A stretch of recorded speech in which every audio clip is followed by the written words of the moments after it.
सोचिए, एक crypto currency, एक पूरा का पूरा फाइनेंशियल सिस्टम जिसे कोई इंसान नहीं बल्कि पूरी तरह से एक आर्टिफिशियल इंटेलिजेंस चला रहा हो। इसका नाम है AIPF। तो चलिए आज इसकी तह तक जाते हैं, देखते हैं कि इस दावे में आखिर कितना दम है।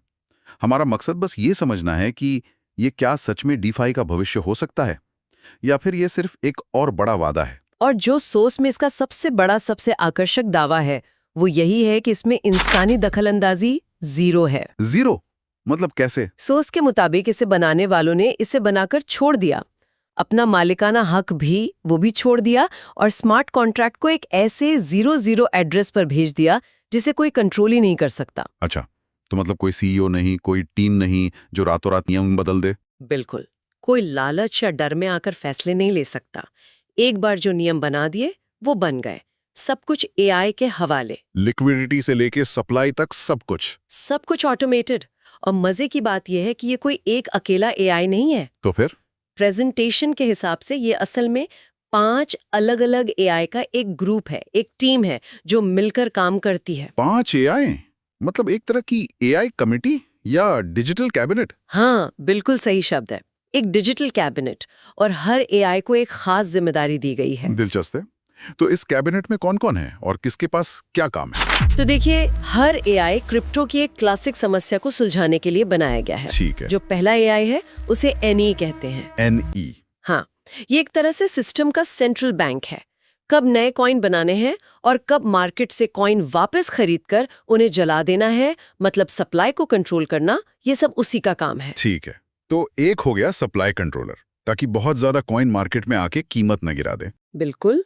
फिर दूसरा AI है ALS। ALS। ये एक 24/7 काम करने वाला ट्रेडर है। इसका एक ही काम है, बाजार में पैनिक को रोकना। पैनिक को रोकना? वो कैसे? जैसे ही लोग बेचना शुरू करते हैं, ये खरीदना शुरू कर देता है। और जब लोग ज्यादा खरीदने लगते हैं तो ये सप्लाई मैनेज करता है। सोर्स का दावा है कि इसकी वजह से कीमत में अचानक बड़े उतार चढ़ाव नहीं आते। एक मिनट, अगर एआई बाजार को इतना संतुलित कर रहा है तो क्या इसका ये मतलब नहीं कि वो बहुत ज्यादा मुनाफा कमाने से भी रोकेगा? क्या ये स्थिरता के लिए हाई रिटर्न की संभावना को खत्म कर देता है? ये बहुत अच्छा सवाल है और थ्योरी के हिसाब से हाँ, ये बेतहाशा उछाल को भी रोकेगा और भारी गिरावट को भी। इसका लक्ष्य है एक स्थिर विकास, रातों रात 100 गुना वाला रिटर्न नहीं।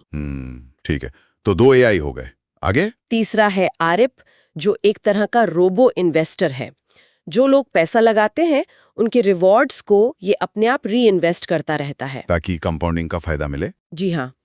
चौथा है SIG, यानी सिस्टम का खजांची। ये प्रोजेक्ट की ट्रेजरी को मैनेज करता है। और पांचवा ALP, हर 12 घंटे में ये हिसाब लगाता है कि अगले साइकिल में कितने नए कॉइन्स बाजार में छोड़े जाएंगे। तो एक सप्लाई कंट्रोलर, दूसरा मार्केट स्टेबलाइजर, तीसरा रोबो इन्वेस्टर, चौथा खजांची। ये वाकई एक पूरी डिजिटल सरकार जैसा लग रहा है ना? तो अब सवाल ये उठता है कि आम इंसान इस सरकार का हिस्सा कैसे बन सकता है? इसमें निवेश कैसे होता है? इसका तरीका है स्टेकिंग। मतलब सोर्स बताता है कि लोग AIPF कॉइन खरीदते हैं और उन्हें सिस्टम में एक तरह से लॉक कर देते हैं। और उस लॉकिंग के बदले रिवॉर्ड मिलता है? हाँ, और रिवॉर्ड इस बात पर निर्भर करता है कि कॉइन कितने समय के लिए लॉक किए गए हैं। मतलब जितना लंबा कमिटमेंट उतना बड़ा फायदा। बिल्कुल। सोर्स के मुताबिक एक फ्लेक्सिबल प्लान है जिसमें आप अपना मूलधन कभी भी निकाल सकते हैं। उस पर रोजाना 0.6% का रिटर्न है। 0.6% रोजाना? हाँ, लेकिन अगर कोई 360 दिनों के लिए, मतलब करीब 1 साल के लिए अपने कॉइन्स लॉक करता है तो उसे रोजाना 1% का रिवॉर्ड मिलता है। 1% रोजाना? और वो भी कंपाउंड होता होगा? हाँ, हर 12 घंटे में ऑटोमेटिकली कंपाउंड होता है। ये आंकड़े सुनने में बहुत बड़े लगते हैं। प्रेजेंटेशन में इसका कोई उदाहरण दिया है क्या? दिया है, और वो उदाहरण बहुत प्रभावशाली है। सोर्स कहता है कि अगर कोई 100 कॉइन 1 साल के लिए 1% रोजाना पर स्टेक करता है तो कंपाउंडिंग की वजह से साल के अंत में उसके पास 100 कॉइन नहीं, कितने? 3627 कॉइन होंगे। क्या बात है! मतलब सिर्फ कॉइन्स की संख्या में 36 गुना की बढ़ोतरी। इसमें कॉइन की कीमत में होने वाली बढ़ोतरी तो शामिल ही नहीं है। बिल्कुल। 36 गुना? यहाँ एक नेटवर्किंग पहलू है। मुझे लगता है हमें इस पूरे सिस्टम के डिजाइन को एकदम शुरू से समझना होगा। बिल्कुल। और इन चार्ट्स में कुछ और भी दिलचस्प चीजें हैं, जैसे ये रैंक के नाम हैं, नोवा, वाइब, क्वांटम। हाँ। फिर हर रैंक के लिए कुछ शर्तें हैं। आपकी अपनी होल्डिंग्स जो यूएसडीटी में है, मतलब एक तरह की डिजिटल करेंसी। ठीक है। फिर है टीम टर्नओवर, वैलिड रेफरल्स और एक बहुत ही अनोखा शब्द आरओआई ऑन आरओआई। हाँ, इसी पर मैं आने वाली थी। आरओआई ऑन आरओआई, मतलब मैंने रिटर्न ऑन इन्वेस्टमेंट तो सुना है, पर ये रिटर्न ऑन इन्वेस्टमेंट पर रिटर्न, ये क्या चीज है? मतलब लगभग 8-9 हजार रुपए लगाने होंगे। ओके। आपकी टीम का टर्नओवर 5000 यूएसडीटी का होना चाहिए और आपको कम से कम 2 लोगों को सिस्टम में लाना होगा जिन्हें ये वैलिड रेफरल्स कह रहे हैं। ठीक है, ये तो किसी भी सेल्स या एफिलिएट प्रोग्राम जैसा लग रहा है। आपने कुछ पैसे लगाए, 2 लोगों को जोड़ा और एक छोटा सा टारगेट पूरा किया। लेकिन इसके बदले में जो 10% आरओआई ऑन आरओआई मिल रहा है, उसका मतलब क्या है? क्या ये मेरे $100 पर 10% है? नहीं, यहीं पर सारा खेल है। अगर ये सिर्फ आरओआई होता तो इसका मतलब आपके 100 यूएसडीटी पर रिटर्न होता। अच्छा। लेकिन आरओआई ऑन आरओआई का मतलब है कि आपकी टीम जो रिटर्न कमा रही है उस पर आपको रिटर्न मिल रहा है। ओह। इसे ऐसे समझिए कि आप एक टीम की मैनेजर हैं। आपको अपनी सैलरी तो मिलती ही है, पर आपके खिलाड़ी जब मैच जीतकर बोनस कमाते हैं तो उस बोनस का एक हिस्सा आपको भी मिलता है। क्योंकि मैंने उन्हें ट्रेन किया है। बिल्कुल, क्योंकि आपने उन्हें ट्रेन किया है। अच्छा, तो मतलब मेरी कमाई सिर्फ मेरे पैसों पर नहीं बल्कि मेरी टीम की कमाई पर भी निर्भर करती है। ये तो शुरू से ही आपको एक रिक्रूटर या मैनेजर की भूमिका में डाल देता है। एग्जैक्टली। और ये तो बस शुरुआत है। अगली ही रैंक वाइब पर छलांग देखिए। होल्डिंग सीधी 5 गुना बढ़कर 500 यूएसडीटी, टीम टर्नओवर 4 गुना बढ़कर 20,000 और आरओआई ऑन आरओआई सीधा 2 गुना होकर 20% हो जाता है। और ये सिलसिला रुकता नहीं है। कोर, फ्लक्स, पल्स, सिंक से होते हुए जब हम इस पहले चार्ट के आखिरी रैंक न्यूरा तक पहुंचते हैं तो आंकड़े देख के होश उड़ जाते हैं। न्यूरा के लिए 10,000 यूएसडीटी की होल्डिंग्स चाहिए, मतलब शुरुआती नोवा से 100 गुना ज्यादा। 100 गुना। और टीम टर्नओवर देखिए 25 लाख यूएसडीटी का। 25 लाख? और आरओआई ऑन आरओआई भी 70% तक पहुंच जाता है। ये तो एक छोटी मोटी कंपनी चलाने जैसा हो गया। बिल्कुल। यहां तक पहुंचते पहुंचते आप एक निवेशक या छोटे मोटे रिक्रूटर नहीं रह जाते, आप एक पूरा सेल्स नेटवर्क चला रहे हैं। हाँ। और ये जो रफ्तार है बढ़ने की, ये अचानक रॉकेट की तरह तेज हो जाती है। लगता है ये जानबूझकर किया गया है। मतलब शुरुआती लेवल्स पर पहुंचना शायद उतना मुश्किल ना हो, लेकिन जैसे जैसे कोई ऊपर बढ़ता है, जरूरी संसाधन और टीम का साइज वो बहुत तेजी से बढ़ने लगता है। एक तरह का फिल्टरिंग मैकेनिज्म है ये। हाँ, बिल्कुल। जो सिर्फ सबसे ज्यादा समर्पित और प्रभावशाली लोगों को ही आगे बढ़ने देता है। ठीक है, तो न्यूरा तक पहुंचने के लिए 25 लाख का टर्नओवर चाहिए। ये अपने आप में एक बहुत बड़ा आंकड़ा है। लेकिन कहानी यही खत्म नहीं होती है ना, बल्कि यहाँ से तो असली खेल शुरू होता है और चीजें बहुत अजीब हो जाती हैं। हाँ, यहीं से सिस्टम अपना असली रंग दिखाता है।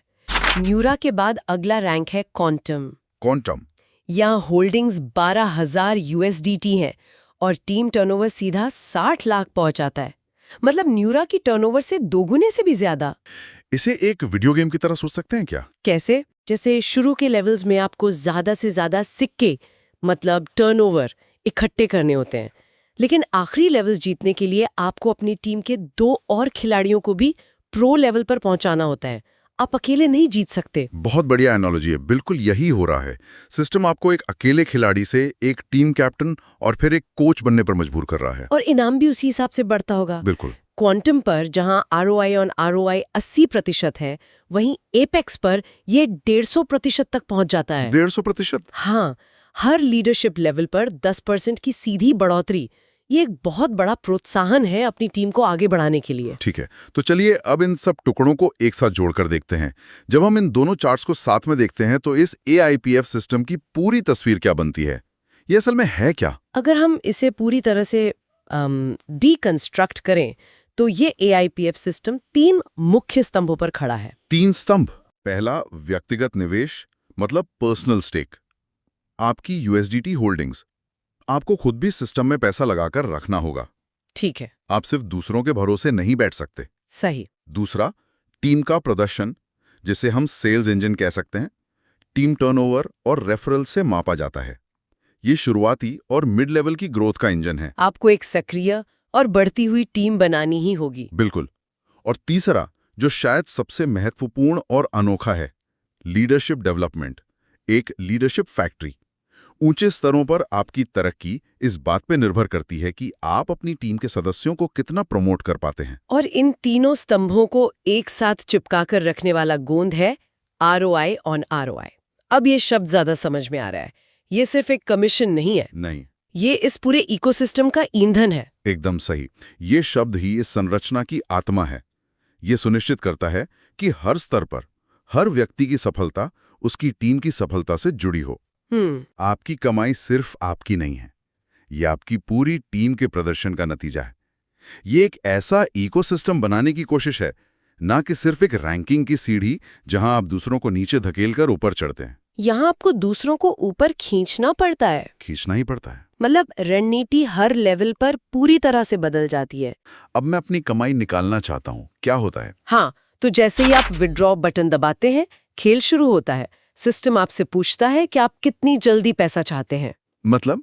अगर आपको तुरंत निकासी चाहिए तो आपको 20% की भारी भरकम फीस देनी होगी। 20%? जी हाँ, लेकिन अगर आप 60 दिन इंतजार करने के लिए तैयार हैं तो ये फीस 0 हो जाती है और बीच में अलग अलग दिनों के लिए अलग अलग फीस है। तो धीरे धीरे पैसे रिलीज करने का लॉजिक तो समझ आता है, ताकि मार्केट में अचानक सप्लाई ना बढ़े। लेकिन 60 दिन तक इंतजार कौन करेगा? ये एक तरह से सिस्टम को स्थिर रखने का तरीका है। लेकिन सबसे जरूरी बात यह है कि आप कोई भी विकल्प चुने, पैसा आपको एक साथ कभी नहीं मिलता। अच्छा। वो रोजाना छोटी छोटी किश्तों में रिलीज होता है। अगर आपने 10 दिन का विकल्प चुना तो आपकी कुल रकम 10 दिनों में बराबर हिस्सों में आपके वॉलेट में आएगी, ताकि बाजार में कभी भी एक साथ बड़ी बिकवाली का दबाव ना बने। बिल्कुल ठीक है, यहाँ तक तो सब ठीक था, लेकिन अब वो हिस्सा आता है, ये टर्बो स्वैप। हाँ, तो चलिए देखते हैं हम इसे कुछ मिनटों में समझ पाते हैं या नहीं। कोशिश करते हैं। ये वाकई थोड़ा घुमावदार है। तो मान लीजिए आपकी निकाली हुई राशि किश्तों में आपकी एक खास टर्बो वॉलेट में आ गई है। ठीक है। अब आप उसे असल में बेचना चाहते हैं, मतलब AIPF को USDT जैसे स्टेबल कॉइन में बदलना चाहते हैं। ठीक है। यहीं पर टर्बो स्वैप काम आता है। बेचने की प्रक्रिया शुरू करने के लिए सिस्टम एक शर्त रखता है। क्या शर्त? शर्त ये है कि जितने डॉलर के AIPF कॉइन आप बेचना चाहते हैं, उतने ही डॉलर के USDT आपके बाहरी वॉलेट जैसे ट्रस्ट वॉलेट या मेटामास्क में पहले से होने चाहिए। एक मिनट, क्या अगर मुझे $100 के AIPF बेचने हैं तो मेरे वॉलेट में पहले से 100 USDT होने चाहिए? ये तो बड़ा अजीब है। मैं तो USDT पाना चाहता हूँ, देना क्यों पड़ेगा? यही तो सारा खेल है।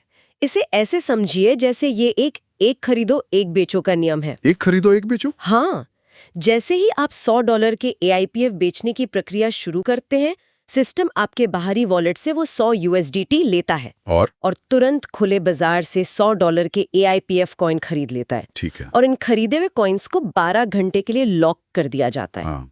और सिर्फ इस खरीद के पूरे होने के बाद ही आपके वो मूल $100 के AIPF, जिन्हें आप शुरू से बेचना चाहते थे, अब बिकने के लिए रिलीज होते हैं। अरे बाप रे। सोर्स ने डेक्स स्कैनर और डेक्स टूल्स जैसे प्लेटफॉर्म्स का हवाला दिया है। दावे के मुताबिक 100% लिक्विडिटी लॉक्ड है, जिसका मतलब है कि डेवलपर्स पैसा लेके भाग नहीं सकते। ये तो अच्छी बात है। और कॉन्ट्रैक्ट मिंटेबल नहीं है, यानी कोई अपनी मर्जी से नए कॉइन बनाकर सिस्टम में नहीं डाल सकता और कोई छिपा हुआ मालिक भी नहीं है। तो इस पूरी चर्चा को अगर हम समेटें, हमने AIPF नाम के एक प्रोजेक्ट की गहराई से पड़ताल की, जो पूरी तरह से AI द्वारा चलाए जाने वाले एक DeFi इकोसिस्टम का वादा करता है। और इसमें स्थिरता और विकास के लिए बहुत जटिल और अनोखे तंत्र बनाए गए हैं। इसका तकनीकी डिजाइन, खासतौर पर इसका विड्रॉल सिस्टम और ये टर्बो स्वैप, सप्लाई और डिमांड को काबू में रखने का एक बहुत ही साहसिक प्रयास है। नतीजा चाहे जो भी हो, ये टोकन इकोनॉमिक्स में एक आकर्षक केस स्टडी तो है ही कि कैसे एक सिस्टम खुद को इंसानी भावनाओं के असर से बचाने की कोशिश कर सकता है। और अगर हम सिर्फ सोर्स मटेरियल के नजरिए से देखें तो ये एक ऐसा मौका है जो जिंदगी बदल सकता है। क्रिप्टो की अगली बड़ी क्रांति। हाँ, जो अपने शुरुआती निवेशकों को मालामाल कर सकती है। अंत में इस प्रोजेक्ट का पूरा आधार इस एक विचार पर टिका है कि एक परफेक्ट तरीके से डिजाइन किया गया ऑटोमेटेड AI एल्गोरिथम एक स्थायी और लगातार बढ़ने वाला वित्तीय सिस्टम बना सकता है। क्योंकि उसमें से इंसानी भावनाओं की खामियों जैसे लालच और डर को निकाल दिया गया है। लेकिन यहाँ एक बड़ा सवाल सोचने के लिए रह जाता है। क्या होता है जब इंसान जो भारी रिटर्न कमाने की इच्छा से भरे हुए हैं इस परफेक्ट सिस्टम के साथ इंटरेक्ट करते हैं? क्या कोई भी एल्गोरिथम, चाहे वो कितना भी इंटेलिजेंट क्यों ना हो, सच में इंसानी लालच और घबराहट की अप्रत्याशितता का हिसाब रख सकता है? खासकर तब जब पूरी दुनिया का असली पैसा दांव पर लगा हो।